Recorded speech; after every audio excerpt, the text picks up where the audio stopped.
Nous nous trouvons près de la Fontaine des Innocents. On est sur une manifestation pour lutter contre l'islamophobie. Il y a un gros problème d'islamophobie, de xénophobie en général, et d'islamophobie en particulier dans notre pays. On est là parce qu'on était discriminés à l'école de nos enfants, qui nous interdit de faire des sorties scolaires parce qu'on porte un foulard.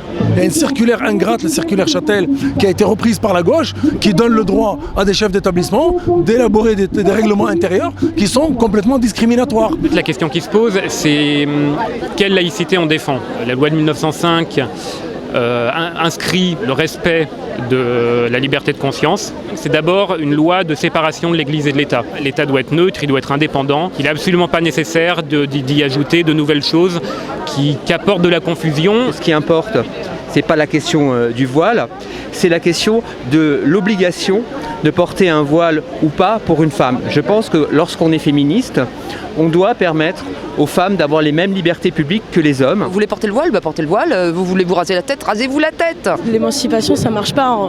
Vas-y, maintenant tu t'émancipes et comme moi j'ai décidé, c'est complètement contradictoire.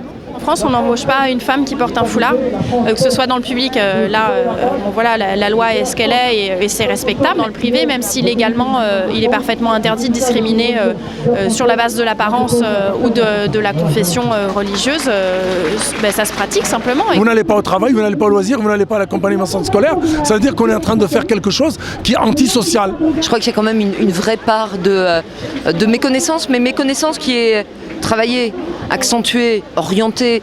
Je veux dire, quand j'entends par exemple Estrosi interdire les you-you pour les mariages dans sa mairie. Au nom de la France, on crée du communautarisme. Et ça, je trouve ça profondément dommage. On nous pousse dans ce côté-là, de par les comportements en général, de par les attitudes, de par les lois. La France se fait condamner d'ailleurs par toutes les instances exécutives et consultatives, mais on s'en fiche. Quand on pense par exemple à l'idée d'étendre le principe de laïcité à l'ensemble du Code du travail ou au moins aux personnes qui travaillent dans la petite enfance, il y a quelques années, il n'y avait que Marine Le Pen qui défendait ça. Et aujourd'hui, on a le PS qui s'apprête à légiférer sur cette question-là.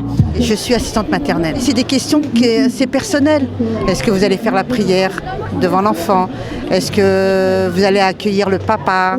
Est-ce que vous allez leur donner à manger du porc? Tant que les parents sont au courant qu'on porte le voile, ils ont signé le contrat.